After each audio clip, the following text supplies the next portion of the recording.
My wife told me my touch made her feel pressured, and I believed her so completely that I started feeling guilty for things as small as brushing my hand against her back in our own kitchen. I thought backing off would make her feel safe again. Instead, it gave me the first clear look at a truth she had been hiding in plain sight. Her name is Elena. We'd been married 12 years by then. I was 41, she was 38, and for most of our marriage I would have described us as close in the ordinary ways that matter. Not dramatic. Not overly affectionate in public. But solid. Familiar. We had our small rituals. Morning coffee together when schedules allowed. A hand on the shoulder passing in the hallway. Her feet in my lap while we watched something neither of us cared much about. Me reaching for her waist while she cooked and her pretending to be annoyed about it for half a second before leaning back anyway. That was the version of us I still carried in my head when things started changing. I couldn't tell you exactly when the shift began. That's what made it so hard to fight. There wasn't one big moment. No obvious betrayal, no explosion, no confession, no dramatic before and after. It was more like Elena started pulling pieces of herself out of our marriage so slowly that by the time I really felt the emptiness, it had already become the new normal. First, she got more tired. Then she got more particular. Then even simple affection started landing wrong. At first I thought I was imagining it. I'd put my hand on her lower back while we were standing at the sink, and she'd subtly move forward. I'd kiss the side of her head while she was reading and she'd say she was trying to focus. I'd reach for her in bed and she'd let out this little breath, not annoyed exactly, but tense enough that I'd pull away before she had to say anything. Each moment by itself was nothing. That was the trap. Nothing big enough to justify feeling hurt. Nothing sharp enough to point to and say, there, that's the problem. Just a growing collection of tiny recoils that made me feel less like a husband and more like a man who kept getting too close to something he should already know not to touch. The first time Elena actually said it out loud, we were in the kitchen on a Tuesday night. I remember stupid details from that evening because that's what the mind does when something changes shape in front of you. The dishwasher was running. There was a half-cut lemon on the counter. I had one hand on her hip while I was reaching around her for a glass, something I had probably done 100 times in our marriage without either of us thinking about it. She stiffened immediately. I moved back and asked what was wrong. She hesitated for a second, then said she needed me to stop doing that. I asked what she meant. She said sometimes my touch made her feel pressured. Not angry. Not loud. Just careful. Measured. As if she had already rehearsed the sentence enough times in her head that she knew how to make it sound fair. I remember staring at her, waiting for the rest of it. Some clarification that would make it smaller. She was stressed. She had a headache. She meant tonight, not in general. But instead she dried her hands on a dish towel and said she felt like even casual affection lately came with expectation behind it. That word stayed with me. Expectation. I asked if she thought I was pressuring her. She said not on purpose. Then she said that was almost harder, because it made her feel guilty for reacting to it. I cannot fully explain what that does to a man who loves his wife. One minute you are confused and hurt. The next you are horrified at yourself for being the source of discomfort without even meaning to be. It rearranges the whole emotional map instantly. Your hurt gets shoved aside by guilt. Your confusion gets replaced by caution. You stop asking whether you're being rejected and start asking whether you've somehow become unsafe to the person you love most. That was exactly where I went. I apologized right there in the kitchen. Too quickly, probably. Too completely. Elena said she wasn't trying to attack me. She just needed more space, less physical pressure, less of that sense that every touch had a second meaning attached to it. She said she wanted to feel close to me again, but not if closeness felt loaded every time it happened. So I did what a man does when he thinks the survival of his marriage depends on becoming gentler, smaller, easier to live with. I backed off. I backed off so hard I practically disappeared. No more hand on her waist when she passed by. No more reaching for her thigh in the car. No more kissing the back of her neck while she folded laundry. No more touching her in bed unless she initiated something, which she never did. I stopped the little affectionate habits that had once been so normal I never even thought of them as habits. At first, I told myself this was temporary. A reset. Maybe Elena really did just need room to breathe. Maybe I had let loneliness turn every small touch into a silent request, and she had started feeling cornered by it. That was painful to hear, but not impossible. So I tried to be the mature one. The safe one. The understanding husband who listened when his wife told him what she needed. She noticed the difference within days. Not because she missed it. Because she relaxed. That was the first thing that cut deeper than I expected. There was a lightness in her once I stopped reaching for her. A physical ease. She moved around the house without that low-level brace I had started seeing in her shoulders. She seemed more comfortable, more unguarded, and I wanted to take that as a good sign. I really did. I wanted to believe that if I respected the boundary well enough, she would eventually meet me halfway again. Instead, the marriage got quieter. Not hostile. Not openly cold. Just eerily polite. Elena thanked me more. Smiled in passing. Asked about my day. Sent me grocery lists and calendar reminders and the occasional link to something for the house. We functioned well. Efficiently, even. From the outside, it probably looked like we were doing fine. Two adults handling life responsibly. Inside the marriage, I felt like I had been downgraded from husband to someone useful and non-intrusive. Weeks went by like that.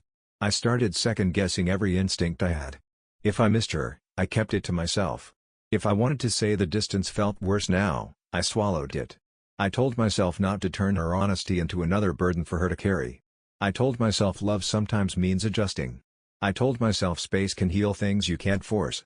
But there is a difference between giving someone space and watching them use that space to drift farther away. I didn't understand that yet.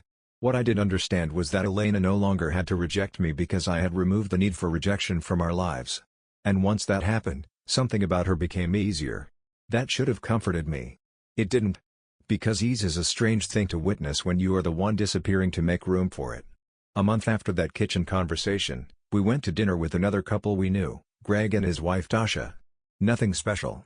Just one of those Friday night plans you keep because canceling would draw more attention than showing up. Elena spent the afternoon getting ready with a level of care I had not seen in a while. Nothing over the top. Just more attention to details. Hair done properly. Makeup finished before we left instead of in the car mirror. A blouse I liked that she hadn't worn in months. For 1 weak second, I actually felt hopeful. Then I watched her through the whole dinner. She was warm. Animated. Easy. Not with me specifically, but in general. She laughed faster. Touched Tasha's arm while reacting to a story. Leaned across the table when Greg was describing some disaster at work. There was nothing inappropriate in any of it. But seeing that version of her out in the world after weeks of being treated like my affection was something heavy and invasive, and it did something ugly inside me. It made me start asking the question I had been trying not to ask. Was the problem really touch? Or was the problem my touch? I hated myself for even thinking it. After dinner, on the drive home, Elena seemed lighter than she had in weeks. She even talked more than usual, replaying funny parts of the night. At a red light, I glanced over and said it was nice to see her in a good mood. She smiled and said it had been nice to get out for once. I almost asked whether getting out felt easier because I wasn't reaching for her anymore. I almost asked whether she missed anything about us at all. But the old fear came back immediately, that saying any of it would prove her point, that even now I was turning ordinary moments into pressure. So I said nothing. That became my pattern. Silence in places where I used to live honestly. And once I got quiet enough, I started noticing more. Elena's phone was suddenly always close by. Not in a cartoonish way. Just never casually abandoned the way it used to be. On the couch cushion beside her. On the bathroom counter while she got ready. Face down on the kitchen island. If she left the room without it and it buzzed, she'd come back for it faster than before, like some invisible thread had tugged. Again, none of that meant anything by itself. But the strange thing about backing off from someone is that it clears the fog in a different way. When you stop constantly trying to fix the closeness, you start seeing the shape of the distance. One Sunday afternoon, Elena was getting ready to meet a friend for coffee. She stood in front of the bedroom mirror adjusting an earring while I folded laundry on the bed. She looked good. Not just attractive. Awake. Present in herself. For months, she had moved around me like my attention was one more thing she had to manage.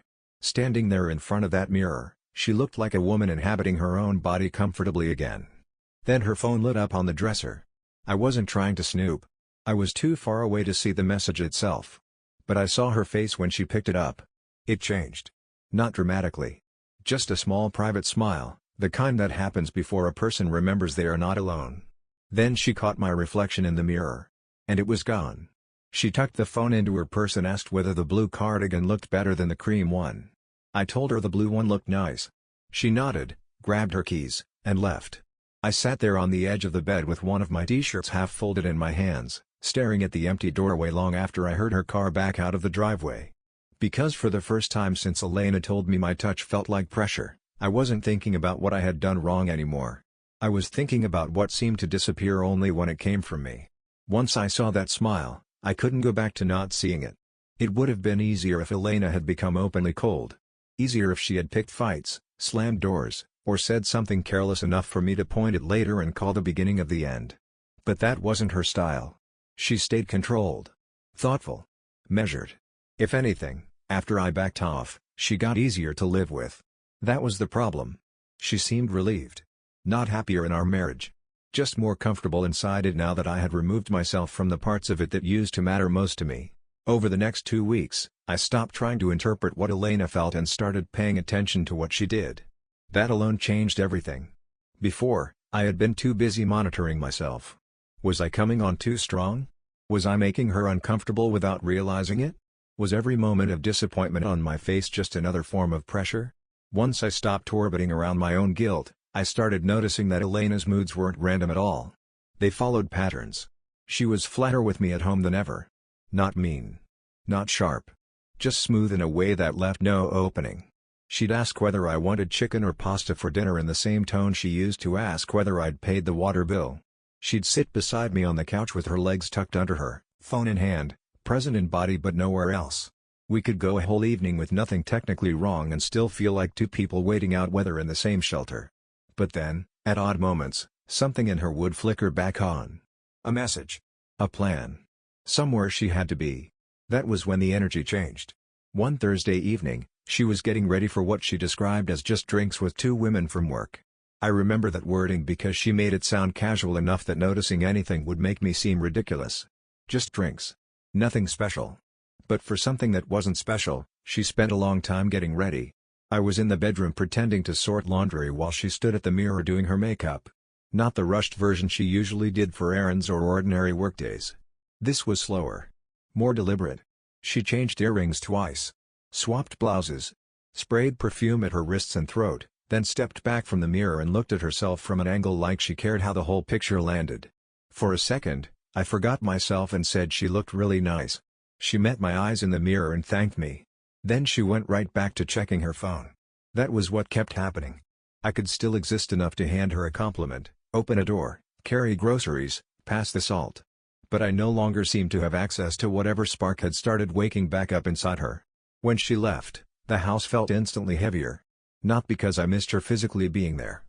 Because I had just watched my wife put real effort into becoming visible again, and none of it felt connected to me. She came home a little after 10, cheeks flushed, moving quickly, still carrying some leftover brightness from wherever she had been. I was at the kitchen counter putting a glass in the dishwasher when she walked in. She said the place had been loud, one of the women talked too much, everybody stayed longer than expected. I nodded and asked whether she had fun. She said it was fine. Fine. Then she smiled at something on her phone while walking upstairs. I stood there in the kitchen staring at nothing, hearing her footsteps fade, and had the weirdest, clearest thought I'd had in weeks. Elena was not shut down. She was selective. That thought bothered me so much I almost said it out loud just to hear how cruel it sounded. The next suspicious moment came 2 days later, and it was smaller, which somehow made it worse. Saturday afternoon. Grocery bags on the counter. I was unloading produce while Elena stood near the sink answering a text. She had that same private half-smile on her face, the one that vanished whenever I got too close to seeing it. Then she caught herself, set the phone face down, and asked whether I had remembered to buy sparkling water. I said yes. She nodded and moved on like nothing had happened. But I couldn't. Not anymore. Because once or twice is a mood. A coincidence. A random moment. After a while, it becomes a pattern. And patterns are harder to talk yourself out of. I started noticing how fast she reached for her phone when it buzzed. How often she took it with her now, even for quick trips to the bathroom or laundry room. How she seemed more alert in the late afternoon, like she was moving towards something. I also noticed that she never volunteered details first anymore. If she was meeting someone, she named the safe part. Work friend. Coffee. Errand. Quick stop. But the specifics always felt thin, like labels placed over something larger. Then came Greg's birthday dinner. It was at a steakhouse downtown, just 6 of us, nothing fancy. Elena almost canceled in the morning because she said she was tired, But by 5:30 she had changed her mind and was suddenly moving through the house with that same focused energy I had started associating with every plan that didn't involve me. She wore a fitted black top I hadn't seen in months and spent extra time on her hair. At dinner, she sat across from me and beside Greg. I wish I could say something dramatic happened. It didn't. That was what made it so disturbing. Greg told a story about some disaster at his office, and Elena laughed, then touched his forearm for half a second while reacting. Totally normal on paper. Friendly. Human. The kind of thing nobody else at the table would remember 10 minutes later. But I remembered it because my body reacted before my mind did. Not because I thought she wanted Greg. I didn't. Because she looked natural doing something she had trained me to believe was now too loaded, too pressuring, too difficult. Later, when Tasha was showing us pictures from a weekend trip, Elena leaned in close beside her, shoulder touching shoulder, warm and easy and physically unguarded in a way I hadn't felt from her in months. Again, completely innocent. Again, probably nothing. But sitting across from her, I had to face a possibility I had been resisting. Maybe Elena's issue was never physical closeness itself. Maybe it was physical closeness from me. That thought settled into me like a stone. On the drive home, she was in a good mood. Relaxed. Talking about how good the food was, how Greg always exaggerated his stories, how Tasha had probably spent too much on that trip. I answered where I needed to, but mostly I listened. At a red light, she glanced over and asked if I was tired. I almost laughed at that. Tired wasn't the word. Hollow, maybe. Slow burning. Awake in the wrong places. I told her yeah, just a long week. She nodded and turned back toward the windshield, and we drove the rest of the way in silence. That night, I couldn't sleep. I kept replaying the last month in my head, but now through a different lens. Elena had told me my touch made her feel pressured. I had taken that seriously. More seriously than I had taken my own hurt. I had cut myself down inside my own marriage trying to make her feel safe. And instead of using that space to reconnect, she had simply become more comfortable while I disappeared. By Monday, I had stopped wondering whether I was imagining the distance. The question had changed. Now I wanted to know who she never seemed pressured by. I didn't get a name yet. What I got was worse in some ways. That evening, Elena was in the shower when her phone lit up on the bathroom counter. I wasn't trying to snoop. I was just in our room looking for a charger when the screen flashed bright enough for me to catch a preview before it went dark. I only saw part of it. Still thinking about yesterday. No name. No context. Just that line. I stared at the black screen after it dimmed, my pulse suddenly loud in my ears. Yesterday. Greg's dinner had been yesterday.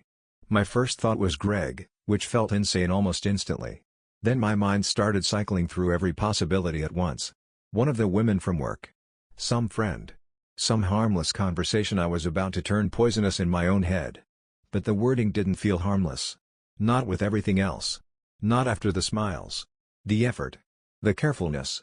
The way she seemed to keep one part of herself lit somewhere beyond my reach. I stepped away from the counter before the shower stopped. When Elena came back into the bedroom, hair damp, robe tied, phone in hand, she looked completely normal. Calm. Unhurried. She checked the screen, typed something quickly, and set it down again. Then she looked at me and asked if I wanted to order Thai or just eat leftovers. Just like that. Like there weren't two separate lives happening inside the same room. I said leftovers were fine. She nodded and walked downstairs ahead of me. I followed a few seconds later, already knowing something had shifted for good.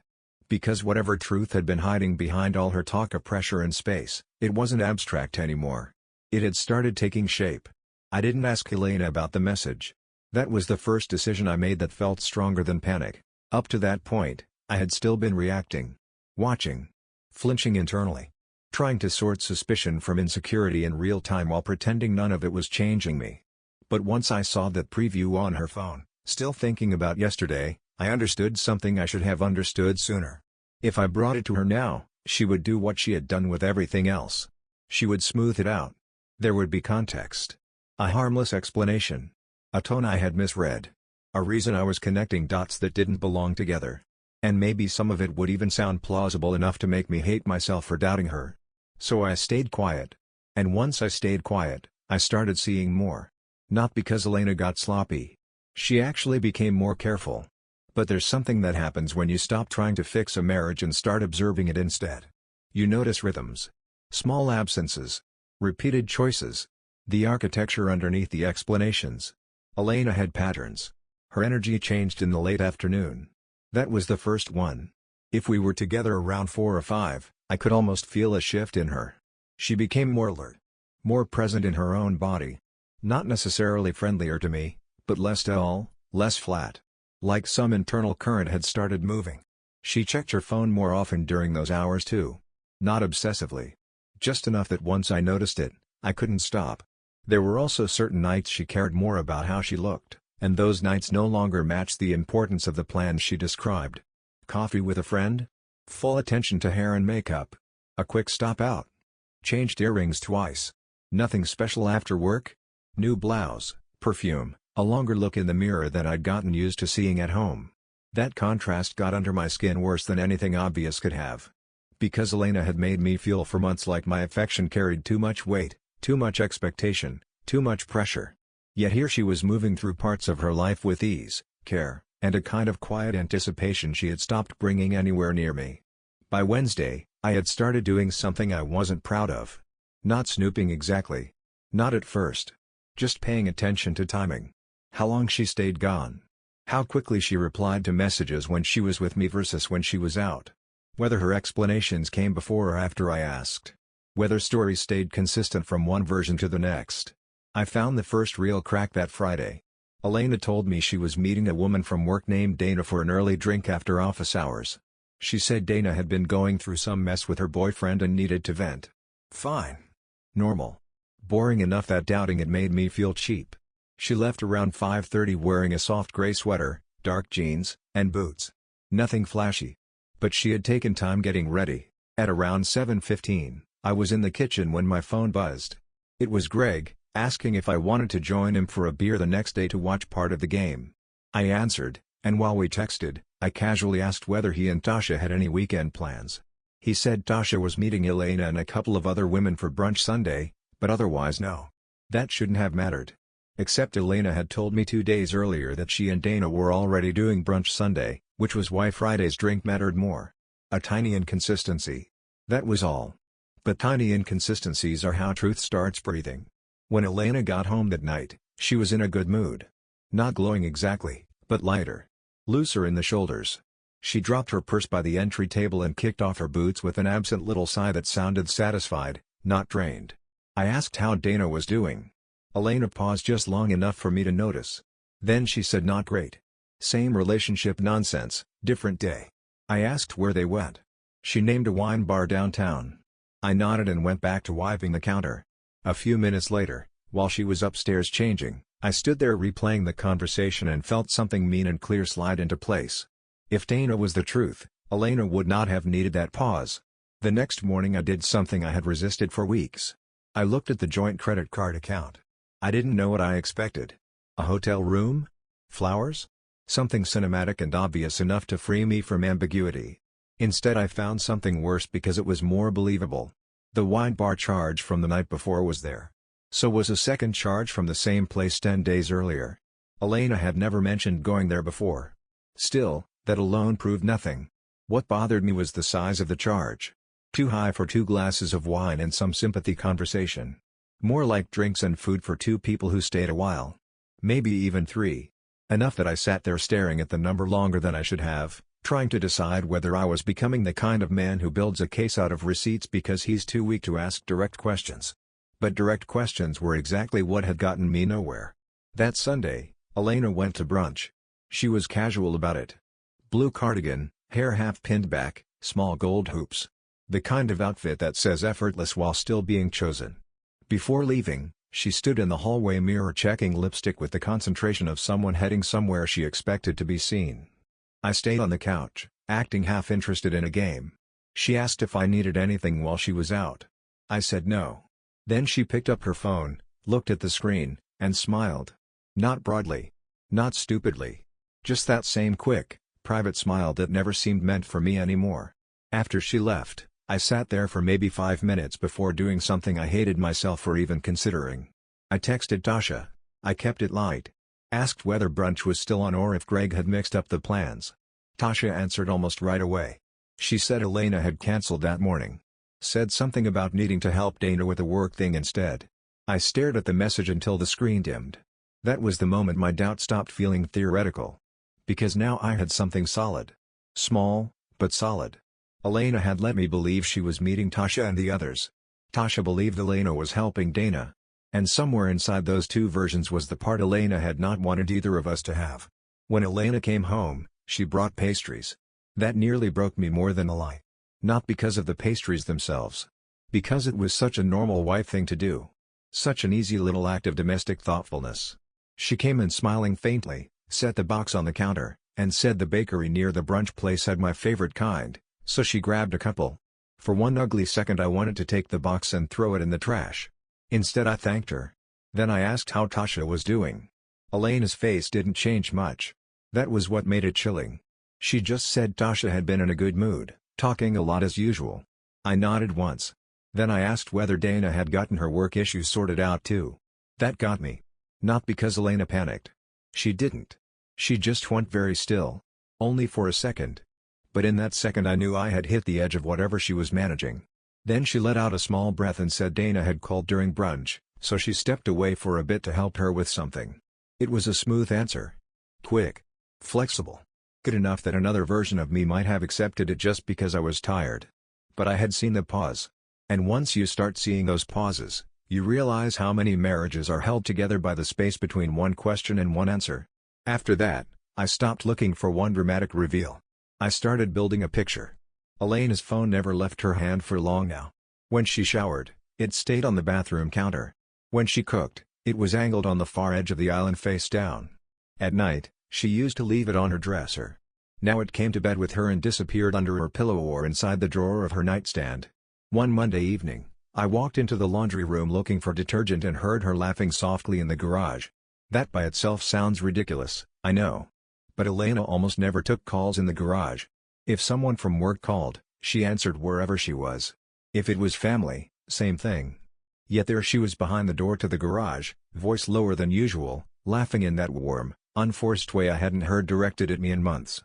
The second she came back in and saw me, she said it was just her cousin Marissa asking about Thanksgiving plans. Maybe it was. But by then every explanation she gave me came with a shadow version underneath it, and I had stopped being able to tell whether I was losing my mind or finally using it. The name came 2 nights later. Elena had fallen asleep on the couch with a blanket over her legs and the TV still running low. Her phone was on the armrest beside her. I wasn't trying to look at it. I really wasn't. I got up to turn off the lamp, and the screen lit with a notification before I could look away. I saw the name because it was impossible not to. Nate. Just that. And under it, only the first few words before the preview disappeared. Wish I could have. That was all I got. No more. But it was enough. Enough to put a shape where the fog had been. Enough to make every late smile, every protected screen, every careful explanation suddenly feel less like my imagination and more like a trail. I stood there in the dim light of the living room, looking at my sleeping wife and feeling something much worse than anger rise in me. Humiliation. Because while I had been shrinking myself to become less pressuring, less present, less wanting, Elena had been building a private emotional life sturdy enough to need names, cover stories, and separate versions of the truth. I turned off the lamp and walked into the kitchen before she woke up, because I didn't trust my face not to show everything. Standing there in the dark, one hand on the counter, I realized I wasn't just afraid of what I'd find. I was afraid I already understood enough to know what it meant. And for the first time since all of this began, I stopped wondering whether Elena was hiding something. I started wondering how long she'd been more comfortable being touched by absence than by me. I didn't confront Elena when I saw Nate's name. That probably sounds strange after everything. But by then I understood something that had taken me months to learn. The first truth you get from a person who has been managing your reality is almost never the whole truth. It is only the version they think you can survive while they still keep control. So I waited. Not forever. Just long enough to stop walking into explanations before the facts did. Once I had a name, the whole marriage started feeling narrower. More directed. Elena's habits no longer seemed random. They seemed organized around protecting one channel of her life from another. There was the version of her that moved through our house with careful neutrality, accepting my distance, thanking me for groceries, asking what I wanted for dinner.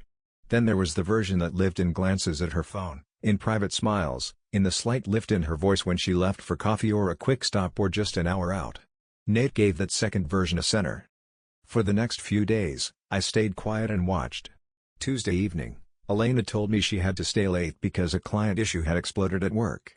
She came home just after 9, not flustered, not irritated, not drained in the way real work stress used to leave her. She looked composed. Almost settled. She set her bag down, slipped off her shoes, and went straight to the kitchen for water. I asked if the issue got resolved. She said mostly. Then her phone buzzed in her bag.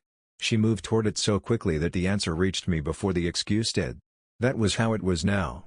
Her body always knew first. Wednesday, she said she was grabbing lunch with Dana. That one almost made me laugh.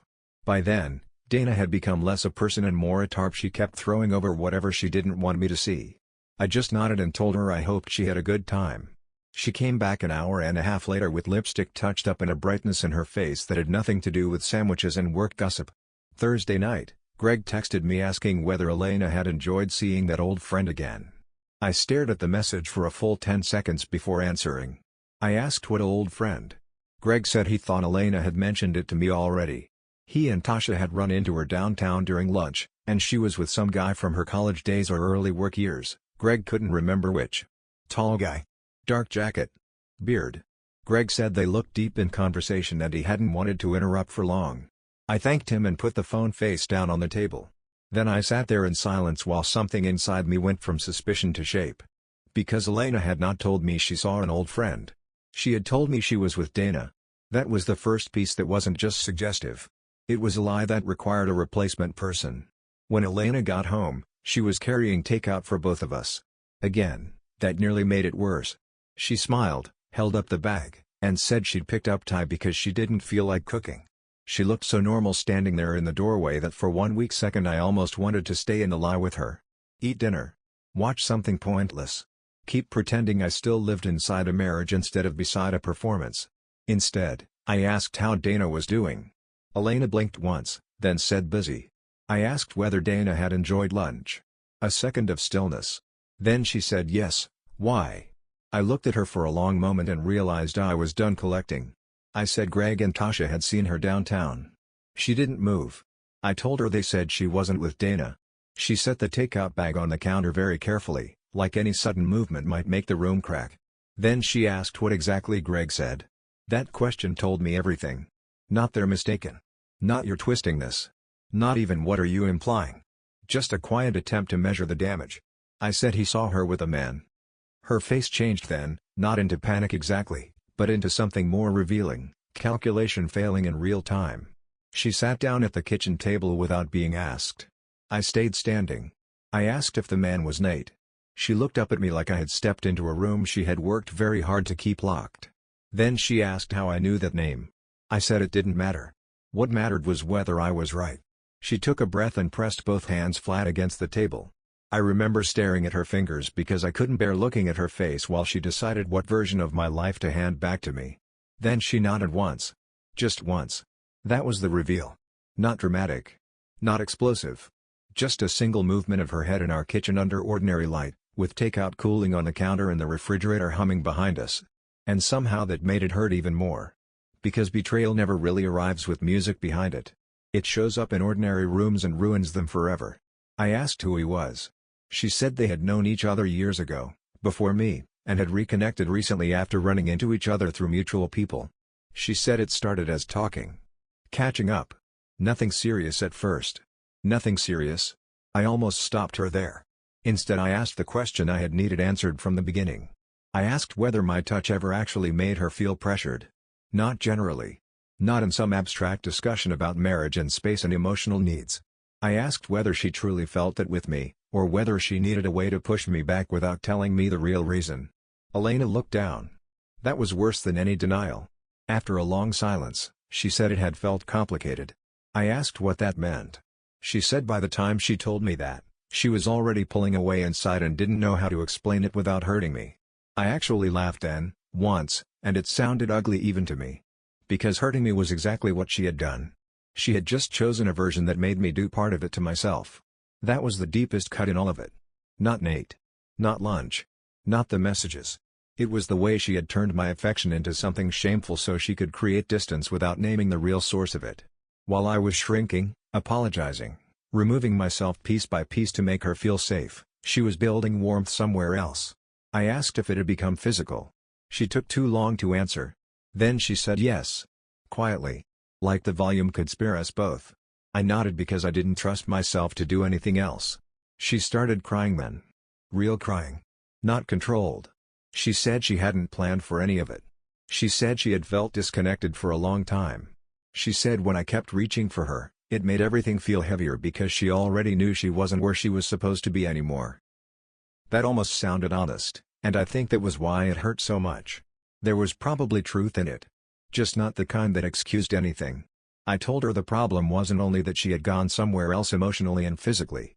It was that she let me spend months believing my love had become a burden by nature, when really it had become a burden because she was giving that part of herself to someone else. She tried to say my name. Tried to stand up. Tried to touch my arm. I stepped back. And for the first time since that sentence in the kitchen months earlier, I didn't care whether the distance I created made her uncomfortable. I told her I was done talking for the night. I said she could sleep in the guest room, and in the morning we could discuss practical things if she wanted, but I was finished listening to her turn betrayal into confusion. She cried harder at that. Asked me not to make a decision while I was angry. The truth was, I wasn't angry in the way she meant. Anger is hot. This was colder than that. This was clarity. She slept in the guest room. I stayed awake most of the night in our bed, staring at the ceiling and replaying the last few months with a new kind of cruelty. Every time I had apologized. Every time I had pulled my hand back. Every time I had convinced myself I needed to be less loving, less visible, less wanting. By morning, the grief felt cleaner. Still awful. Still raw. But cleaner. Because I finally knew I had not imagined the shift. I had not been too needy, too touchy, too emotionally heavy for noticing that my own marriage had gone hollow. Elena had simply made my affection carry the blame for a withdrawal that already had another destination. Looking back, I can accept that people fall out of love in messy, cowardly ways. I can even accept that desire changes. What I can't forgive is being taught to feel ashamed of my tenderness just because she no longer wanted it from me. That kind of betrayal lasts longer than the affair itself.